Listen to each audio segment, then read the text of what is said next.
November 2023. Apple hits a $3 trillion market cap. Microsoft follows 2 months later. Nvidia does it in June 2024. March 2024. The S&P 500 hits an all-time high. But if you remove the top 7 stocks, the index is actually down for the year. June 2024. Vanguard's total stock market fund rebalances. The Magnificent Seven now represent over 30% of the portfolio. That's higher than the entire financial sector, energy sector, and utilities sector combined. Early 2026.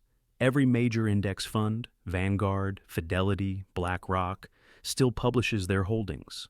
They all own the same 7 companies, in roughly the same order, at almost the same weight. As of February 2026, those 7 stocks account for about 34.3% of the S&P 500, up from around 32% in late 2024. I started comparing fund holdings over a year ago because something felt mathematically off. You're supposed to diversify by buying an index fund, but when I pulled the actual allocation data, I found the opposite of diversification. What I found isn't a conspiracy. It's a structural outcome of how market cap weighting works when a handful of companies grow faster than everything else. Your index fund isn't diversified anymore. It's a leverage bet on 7 companies. And those 7 companies are all building toward the same future, buying from the same suppliers and relying on the same assumptions about AI and digital growth. This matters if you think low-cost index fund means you're protected from concentration risk, because the math says you're not. You're more concentrated now than the average investor was in 1999. You just don't see it because it's wrapped in an index label. I'm not here to tell you to sell everything. I'm here to show you what's actually in your portfolio, what happened in 2025 when the leadership started to broaden, and what could happen next when concentration this extreme meets a market that stops rewarding it. If that sounds useful, stay, hit subscribe, and if this helps, give it a like. But this is the kind of thing most people don't figure out until the rebalancing happens without them. Let's get clear on what we're talking about. The Magnificent Seven: Apple, Microsoft, Nvidia, Amazon, Alphabet, Meta, Tesla. These aren't just big companies, they're historically big. Combined market cap as of early 2026, over $21 trillion. That's larger than the entire GDP of most major economies and a massive chunk of global equity value. And if you own a US index fund, any index fund, you own all 7 of them, heavily. Here's the breakdown as of the latest data, early 2026. In the S&P 500, Nvidia, approximately 7%. Apple, approximately 6.5%. Microsoft, approximately 6%. Alphabet, approximately 5 to 6%. Amazon, approximately 4%. Meta, approximately 2.5%. Tesla, approximately 2%. Add it up, and you're at roughly 34% of the S&P 507 companies. That means if you put $10,000 into an S&P 500 index fund, about $3,400 of it goes into those 7 stocks. The other 493 companies split the remaining $6,600. Here's where it gets worse. Those 7 companies don't just dominate the S&P 500. They dominate every major index. The NASDAQ 100, still around 45%, Magnificent 7. Total stock market index, which includes small caps and mid caps, around 25 to 30%, Magnificent 7. Even international funds are affected because these companies generate massive revenue overseas. Apple's market cap influences global sentiment. Nvidia's earnings move markets in Taiwan, South Korea, and Japan. You can't escape them by diversifying across funds, because the funds all own the same thing. This didn't happen overnight, and it's not random. It's the mathematical result of how index funds work. Index funds are market cap weighted. That means the bigger a company gets, the more of it the fund has to own. When Nvidia's stock price surges on AI demand, the index fund automatically buys more Nvidia, not because it got fundamentally better overnight, just because it got bigger. And when everyone is buying index funds, which they are, because that's what every financial advisor has recommended for 20 years, they're all buying more of the same companies at the same time. Here's the timeline of how we got to approximately 34% concentration. In 2015, the top 7 companies in the S&P 500 represented about 15% of the index, still concentrated but not extreme. 2017, it ticks up to 18%. People start noticing. But the narrative is tech is eating the world, so it feels justified. 2020, pandemic hits. Tech stocks explode because the world goes remote. By the end of 2020, the top 7 are at 25% of the index. 2023, AI boom. Nvidia goes from $500 billion to $2 trillion plus in 18 months. The top 7 hit 30%. 2024 to 2025, we cross 34%. Peaks near 35% in some periods. And this is where we are now. For context, in 1999, at the peak of the dot-com bubble, the top 7 stocks represented about 20% of the S&P 500. We're more concentrated now than we were then. But here's the difference. In 1999, retail investors were picking individual stocks. They knew they were concentrated. They were making a bet. Today, retail investors think they're diversified. They bought the index fund, they followed the advice. They don't realize they're making the same concentrated bet the day traders made in 1999. The index did it for them. Concentration isn't automatically bad. If those 7 companies keep growing forever, this works out fine. But there are 3 structural problems that make this level of concentration fragile. Problem 1, they're all in the same trade. The Magnificent 7 aren't 7 independent businesses. They're 7 variations of the same thesis. That thesis? The future is digital, AI-driven, cloud-based, and increasingly autonomous. Apple sells hardware for that future. Microsoft sells the cloud infrastructure. Nvidia sells the chips. Amazon sells the logistics and cloud. Alphabet sells the search and ads. Meta sells the social layer. Tesla sells the autonomous transportation and energy angle. They're all building toward the same vision, and they're all dependent on the same assumptions holding true. If those assumptions break, if AI progress stalls, if regulation fragments the internet, if energy costs make data centers uneconomical, they all get hit at once. That's not diversification. That's sector concentration dressed up as broad market exposure. Problem 2, they're all buying from each other. Nvidia sells chips to Microsoft, Amazon, Google, and Meta. Those companies use those chips to build AI models. Tesla buys chips from Nvidia for self-driving. Apple integrates AI features built on models trained on Nvidia chips. It's a circular ecosystem. And circular ecosystems are efficient when they're growing, but they amplify shocks when they contract. If Nvidia's chip production slows, every other company in the 7 is affected. If cloud spending drops, Microsoft, Amazon, and Google all take a hit simultaneously. The correlation isn't just statistical, it's operational. Problem 3, they're still priced for perfection. As of early 2026, the average PE ratio of the Magnificent 7 remains elevated, around 30 to 35 times forward earnings in many cases, well above the historical S&P 500 average of approximately 16 to 20 times.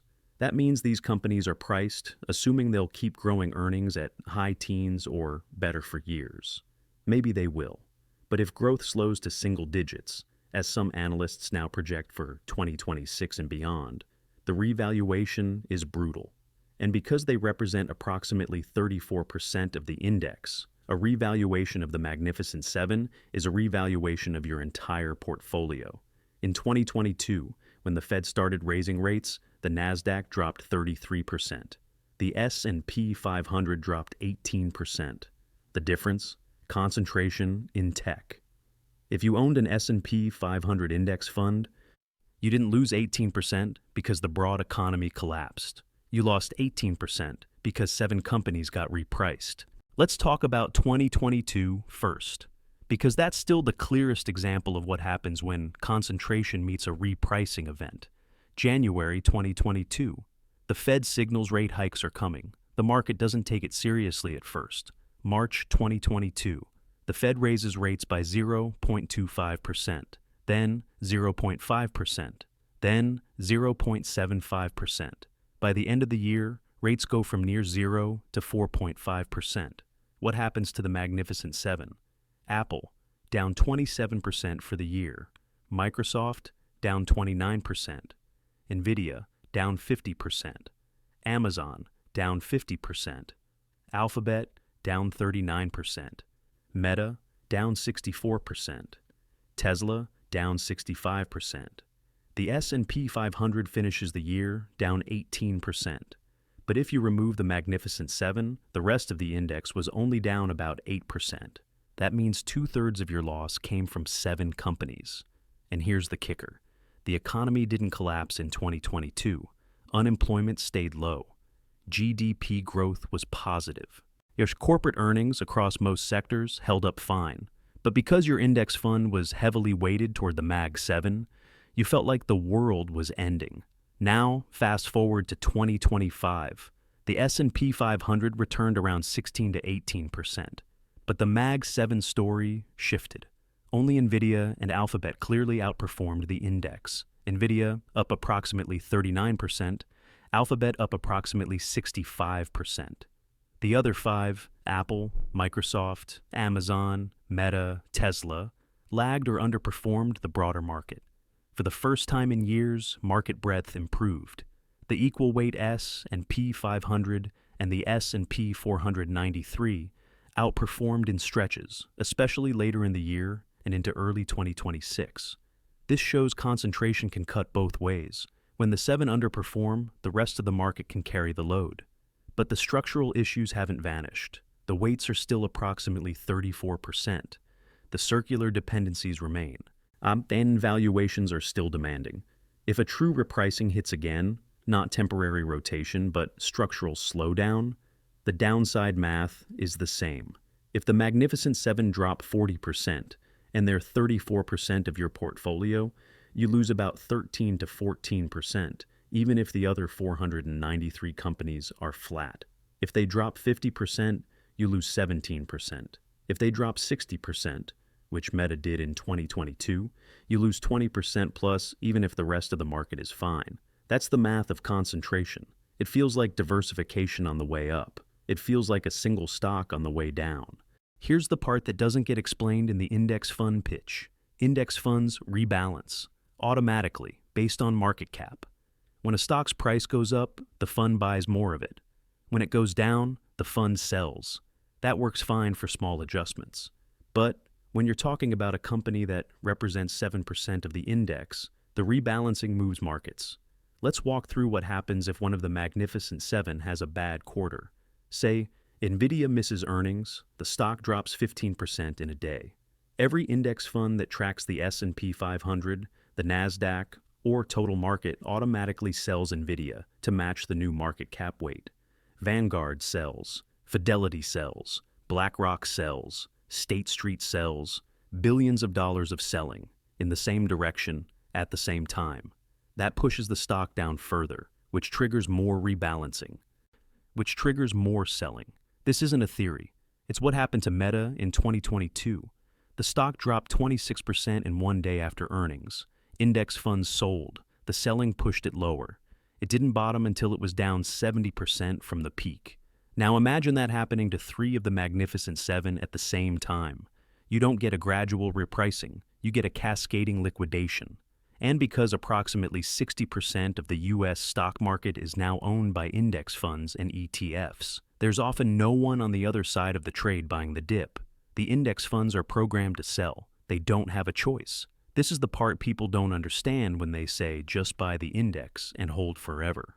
The index isn't a static thing. It's a dynamic system that amplifies momentum in both directions. On the way up, it's incredible. On the way down, it's a liquidation machine. You might be thinking, okay, so just buy an equal weight S&P 500 fund instead of a market cap weighted one. Good instinct. And in 2025, equal weight often outperformed when the Mag 7 lagged. An equal weight S&P 500 fund owns the same 500 companies, but instead of weighting them by market cap, it weights them all equally. So, Nvidia gets the same allocation as a $10 billion company. That reduces concentration. NVIDIA goes from approximately 7% of your portfolio to 0.2%. But here's the issue. Equal weight funds have to rebalance constantly. Every time NVIDIA grows faster than the index, the fund has to sell NVIDIA and buy more of the smaller companies to keep everything equal. That creates two problems. One, you're constantly selling your winners and buying your losers. That works in a mean reverting or broadening market, like parts of 2025. It kills you in a strong momentum market. Two, the transaction costs and tax inefficiency are higher. You're trading more often, which means more fees and more capital gains. So, yes, equal weight reduces concentration risk and captured some of the 2025 rotation. But it introduces other risks. And more importantly, equal weight funds represent a small fraction of total index assets. The vast majority of money is still in market cap weighted funds, which means when the Magnificent Seven reprice, equal weight funds don't save the market. They're too small. I'm not going to tell you to sell your index funds and buy individual stocks. That's not the point. The point is to understand what you own and to make intentional decisions about concentration, especially now that we've seen some broadening. Here's what that looks like in practice. Step 1. Know your actual allocation. Pull up your index fund holdings.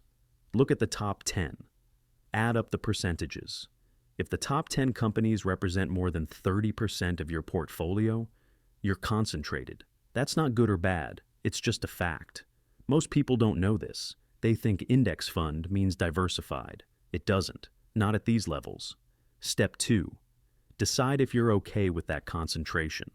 If you believe the Magnificent Seven will keep dominating for the next 10 to 20 years, even with slower growth ahead, then concentration works in your favor. Lean into it.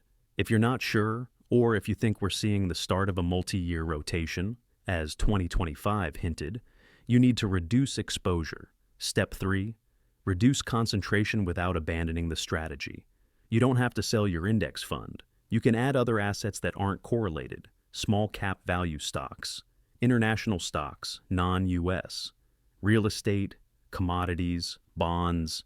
These won't outperform the S&P 500 in a year when the Magnificent Seven are ripping, but they held up better in 2025's rotation and won't collapse as hard when the Mag 7 reprice. Step 4. Rebalance manually. If you're 100% in an S&P 500 fund, you're at the mercy of automatic rebalancing. The fund will keep buying more of whatever is going up.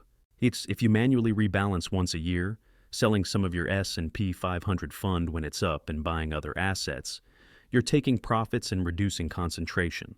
It's not sexy, but it's the only way to avoid being fully leveraged into 7 companies. Step 5. Accept that doing nothing is a decision. If you leave your portfolio on autopilot, you're making a bet. That bet is, the Magnificent Seven will keep dominating and market cap weighting will keep working. Maybe that's still the right bet, but it's still a bet.